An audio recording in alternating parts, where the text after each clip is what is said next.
လွန်ခဲ့တဲ့နှစ်တစ်ထောင်တုန်းကလူသားတွေနဲ့မွန်စတာတွေဟာစီးလုံးညီညွတ်စွာနေထိုင်ခဲ့ကြပါတယ်။နောက်ပိုင်းလူသားတွေကမွန်စတာတွေကိုတောင်နေစီကိုနှင်ထုတ်လိုက်ပါတယ်။ဒီလိုနဲ့မွန်စတာဘီရင်ဟာတစ္ဆာဖောက်မွန်စတာတွေကြောင့်နန်းချခံခဲ့ရပြီးမွန်စတာဘီရင်မကြီးနဲ့သူ့အစေပါနှစ်ယောက်ကတော့လူသားတွေနေထိုင်ရာအရက်ကိုထွက်ပြေးခဲ့ပါတယ်။ဟော်ကိန်းနေအရာဘီရင်မကြီးဟာလူသားကဘာနဲ့မွန်စတာကဘာကိုငြိမ်းချမ်းအောင်ပြောင်းလဲပေးနိုင်တဲ့ရင်သွေးလေးကိုလွှဲကထွက်ပြေးရင်းနဲ့တစ္ဆာပေါမွန်စတာအမြန်ရောက်လာပြီးဘယင်မကိုတတ်ဖို့ကြိုးစားပါတော့တယ်။ဒါပေမဲ့အစေပါနှစ်ယောက်ကကြိုးကြိုးဆဆတိုက်ခိုက်ကြလို့မွန်စတာကြီးမှောက်သွားတော့သူတို့အားလုံးလူတွေနေရက်ကိုဥတီပြီးပြေးပါတော့တယ်။သူ့နာမည်ကတော့ကိုပြေပါကိုပြေကမွန်စတာကဘာနဲ့နေတဲ့ရွာမှာနေထိုင်တဲ့ခြေတစ်ဖက်အားနေတဲ့သူပါ။သူ့အဖေကတော့မွန်စတာတွေနှိမ်နေတဲ့သူတစ်ယောက်ဖြစ်ပြီးသူနဲ့သူ့အဖွားကိုရွာမှာထားသွားခဲ့ပါတယ်။လူကြီးမင်းတို့လိုပဲကိုပြည့်ရဲ့အဖွားကအုံနောက်သိမ့်မကောင်းတော့သူ့မီးဆိုတာမေ့ပြီးဓာတ်နဲ့ခုတ်ဖို့လုပ်ပါတယ်မိသားစုကိုအမြဲအဆက်ရအောင်လုပ်တဲ့ကောင်သူ့အဖေလိုမဟုတ်ဘူးလို့ပြောပြီးအိမ်ကထွက်ခွာသွားပါတော့တယ်ကိုပြည့်တယောက်အဖွားမရှိတော့ရေကန်သားမှာအနားယူနေတော့ခရီးသွားဇနီးမောင်နှံနဲ့တွေ့လို့စားပြီးပြီလားနေကောင်းလားလို့မေးလိုက်တာခရီးသွားမျိုးသမီးကကိုပြည့်အနားကတ်ချွေးနဲ့တစ်ချက်ရှူပြီးဒီနားမှာစားတော့ဆန်ရှိလားလို့မေးလိုက်ပါတော့တယ်အဲ့အချိန်မှာဂျမလို့ခေါ်တဲ့ကောင်လေးကကိုပြေးနေခရီးသွားနှစ်ယောက်ကိုတစ်ပင်နားကချောင်းနေပါတယ်ခဏကြာတော့ဂျမကကိုပြေးတို့ဆိုင်ကိုဝင်လာပြီးပလင်းကြီးကြာဖို့နဲ့စတင်တိုက်ခိုက်ပါတော့တယ်သူဟာမွန်စတာနှိမ်နှင်းသူအစစ်နှစ်ဖြစ်ပြီးအဆင့်3ကိုတက်ရောက်မဲ့သူလို့ကြွားလိုက်ပါတယ်ဂျမကဆက်ရွလို့မရအောင်ဆော်တာကြောင့်ပုံနေတဲ့ဘရင်မထွက်ကြလာတော့ကိုပြေးအနားကိုသွားပြီး red flag လား green flag လားခွဲနေပါတော့တယ်အဲ့ဒီအချိန်ဘဲကနေရောက်လာမှမသိတဲ့ကြော်ကြီးဆိုတဲ့ကောင်ကမွန်စတာနှစ်ကောင်ကိုဖမ်းလိုက်ပါတော့တယ်သူ့လူတွေဖမ်းခံရပြီးဘရင်မကကိုပြည့်ကိုတစားကန်လုပ်ပြီးသူတို့မရှိမှမောင်လေးစီလာမယ်ဆိုပြီးကိုပြည့်ကိုအမှတ်အသားလုပ်ပြီးဒိုးပါတော့တယ်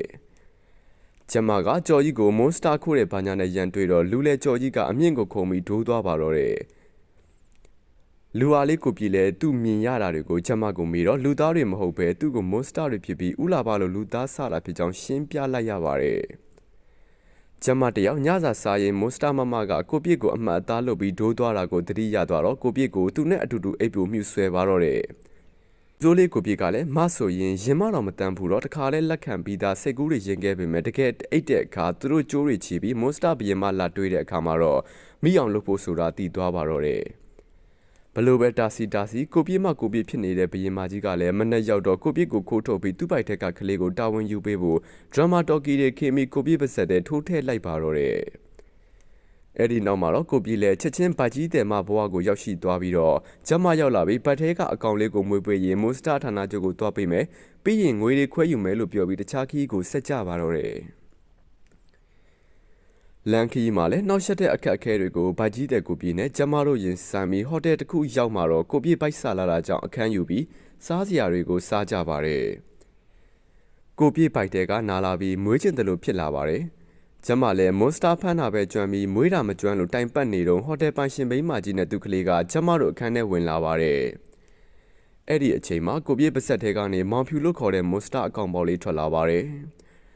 ်ထွက်လာခြင်းလူမသားကလေးကလိုက်ဖမ်းလို့မောင်ဖြူလည်းငြိမ်ငြိမ်မနေပဲပြေးနေရပါတယ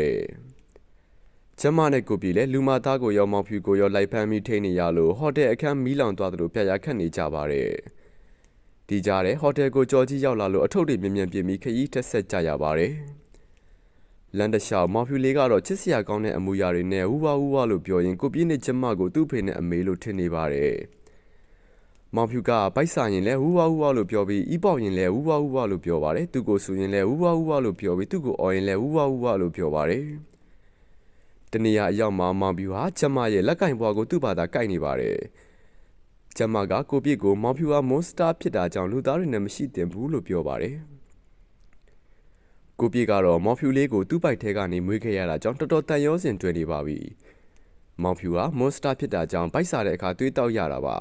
သူဆန္ဒလိုက်လျောပြီးသွေးတောက်ခွင့်ရရှိတဲ့အခါမှာတော့ရှိသမျှမြင်းနေစီကနေအားရပါရသွေးတွေစုပ်လိုက်ပါတယ်ကိုပြည့်လည်းမောင်ဖြူကိုအတီးအနှံစားဖို့တင်ပေးရပြန်တော့တယ်မောင်ဖြူကလည်းသူ့ဖေကိုပြည့်ကိုတနာသွားတော့ပဲတွေကိုပါဇက်တဲ့တစ်ခုပြီးတစ်ခုထည့်လိုက်ပါတော့တယ်ပဲတွေကိုမမြူချပဲပါဇက်ထဲမှာဆူထားပြီးပဲတွေနဲ့တိုက်ခိုက်လိုက်ပါတယ်ဒီလိုနဲ့ခရီးဆက်လာရဲ့မောင်ဖြူတို့ကိုမွန်စတာတွေဝယ်ပြီးတဆင့်ပြန်ရောက်တဲ့ဒေါ်မိုးစီကိုရောက်ရှိသွားပါတယ်ကိုပြည့်နဲ့ကျမကမောင်ဖြူကိုမခွဲကျင်ပေမဲ့လည်းပတ်စံပူလိုတာကြောင့်ဒေါ်မိုးစီမှာရောင်းခဲ့ရပြီးဈေးထဲသွားတော့ကျမမျက်လုံးနဲ့မြင်သမျှအရာရာဟာမောင်ဖြူလေးကိုပဲဖြစ်နေပါတော့တယ် ကိုပြစ်ကလည်းကျမကိုအသေးနှလုံးမရှိတဲ့သူနင်ကအသေးနှလုံးမရှိတဲ့သူလို့ပြောပါတယ်ကျုပ်တရဲ့ကျမကမောင်ဖြူလေးလှုပ်ထားတဲ့မိသားစုလက်ကင်ပွားလေးကိုမြင်သွားပါတယ်မဖြစ်တော့ဘူးမောင်ဖြူကိုပြန်သွားခေါ်မယ်ဆိုပြီးဒေါ်မိုးစီပြန်သွားခဲ့ကြပေမဲ့မောင်ဖြူဟာဒေါ်မိုးစီမှာမရှိတော့ပါဘူးရှိတဲ့နေရာကိုတည်ကြရင်သူ့ကိုနိုင်အောင်ဆော့ရမယ်လို့ပြောပြီးကျမနဲ့ကိုပြစ်လည်းနိုင်အောင်ဆော့တဲ့အပြီးမှာတော့ရွှေဘဲမှာမောင်ဖြူကိုချက်စားဖို့လုပ်နေပြီလို့ပြောလိုက်ပါတယ်ရွှေဘဲကိုရောက်တော့လှုပ်ဝက်ကုန်မသိတော့လက်သီးလေးကျွေးလိုက်တော့အထဲဝင်ခွင့်ရသွားပါတယ်အထက်ရောက်တော့မောင်ဖြူကိုရှာပေးမဲ့တခြားမွန်စတာတွေကိုပဲတွေ့ရပါတယ်မောင်ဖြူလေးကိုချက်ပြုတ်မဲ့စဖုံမမဆောင်ကတော့မှန်လေးကြည့်ရင်စပိုးဆောင်ကိုဝင်လာပြီးမောင်ဖြူလေးကိုပေါင်းလိုက်ပါတယ်ရီးစားဟောင်းလိုပဲချစ်စရာကောင်းတော့အကျော်တင်းတဲ့မောင်ဖြူဟာမီးပူတွေနဲ့ပေါင်းခံရတာအငွေးပြန်ယုံကလွယ်ပြီးဘာမှမဖြစ်သွားပါဘူးစဖုံမမလည်းမိကိုတွေပေတူပြီးနောက်ဆုံးမှာတော့မောင်ဖြူလေးကိုဒီအတိုင်းအရှင်မဲတည်သွားရပါတော့တယ်ဂျော်ကြီးလက်ကနေပြန်လွတ်လာတဲ့မွန်စတာလင်မယားကလည်းလူရည်ချုံပြီးရွှေဘဲမှာမောင်ဖြူလေးကိုလာရှာပါတယ်အဲအချိန်ဂျော်ကြီးနဲ့တက်တိုးပြီးရင်ဆိုင်ရပြန်ပါတယ်တူဝမ်းချကြရင်ဂျော်ကြီးအသက်တင်မလို့ဖြစ်တဲ့အချိန်မွန်စတာလင်မယားကကယ်လိုက်လို့ဂျော်ကြီးနဲ့မွန်စတာလင်မယားငြိမ်းချမ်းရေးရပြီးမောင်ဖြူလေးကိုကယ်ဖို့အတူတူပေါင်းလုပ်ကြပါတယ်ကျမနဲ့ကိုပြေကတော့မောင်ဖြူလေးကိုအစနာတော့မတွေ့သေးပဲစားတော့ဆိုင်ဝန်ထမ်းတွေနဲ့ရင်ဆိုင်ပြီးတခြားဖမ်းခံရတဲ့မွန်စတာတွေကိုလှုပ်ပေးလိုက်ပါတယ်နောက်ဆုံးမှာတော့မောင်ဖြူလေးကကျမနဲ့ကိုပြေတို့လက်ထဲရောက်လာပါတယ်မွန်စတာမို့ဆိုဌာနကရာတို့ကြီးတဲ့ကိုမြညွန့်ရောက်လာပြီးဝူပါလေးကိုကျမတို့လက်ထဲကသူတို့လက်ထဲအပ်ပါမွန်စတာဆိုတာအန်ရများတယ်လို့ပြောပါတယ်ချက်ပြန်ကိုပြန်ချရင်ကျမကိုမြညွန့်ကဖမ်းချုပ်ထားလိုက်ပါတယ်အဲအချိန်မှာတကားလုံးပြောင်းနေတဲ့ကိုပြည့်အဖွားပေါ်လာပြီးငါမီးချွေးမကိုလွတ်ငါ့ကိုပါထင်းနေလဲဆိုပြီးသူ့မှာရှိတဲ့အကျွေပြားစီတွေကိုပြပါတယ်ကိုမြညွန့်လည်းအစ်စ်များတဲ့နှင်းနှင်းသူဆိုပြီးထင်သွားလို့နည်းနည်းကြောက်သွားပေမဲ့အဖွားကြီးကဘာမှမဟုတ်တာကြောင့်သူပါကျမနဲ့အတူတူရော်ပြီးလေထဲမှာဖမ်းခံလိုက်ရပါတယ်ကိုပြေကမောင်ဖြူလေးကိုကန်ပြီးပဲတနက်တိုင်းနဲ့ကိုမြညွန့်ကိုချပါတယ်ထင်သလောက်အလုံးမဖြစ်ပေမဲ့ကိုမြညွန့်မျက်နှာများဒဏ်ရာတွေရရှိသွားပြီးကိုမြညွန့်ကြီးဟာရေချုံထားတဲ့မွန်စတာပုံစံကြီးပြောင်းသွားပါတော့တယ်ကိုပြည့်ရဲ့အဖွားကတုံးနေတဲ့ဓာတ်ကိုအဲ့ဓာတ်ကတီးရွက်တွေလှီးဖို့မင်းအတွက်ထားခဲ့တာလို့ပြောရင်းပေးလိုက်ပါတယ်ကိုပြည့်လည်းတုံးနေတဲ့ဓာတ်ကိုလူများညွန့်မဟုတ်တဲ့မွန်စတာများညွန့်ကိုတိုက်ခိုက်ခဲ့ပေမဲ့သူပဲအထုခံရပြီးတည်သွားပါတယ်မောင်ဖြူလည်းသူ့အဖေသေးတော့ဝမ်းနေပြီးရင်ဝါမှာစိုက်နေတဲ့ဓာတ်ကိုအတင်းဆွဲနှုတ်လိုက်တာလက်နှစ်ဖက်လုံးရှာပြီးဓာတ်မှသွေးတွေဆွန်းကုန်ပါတယ်ချက်ချင်းပဲတုံးနေတဲ့ဓာတ်ကအသက်တိုင်းပြန်ကောင်းပြီးကိုပြည့်လည်းအသက်ပြန်ရှင်ပြီးနောက်ဆုံးမှာတော့မြညွန့်ကြီးလည်းရှော့သွားပါတယ်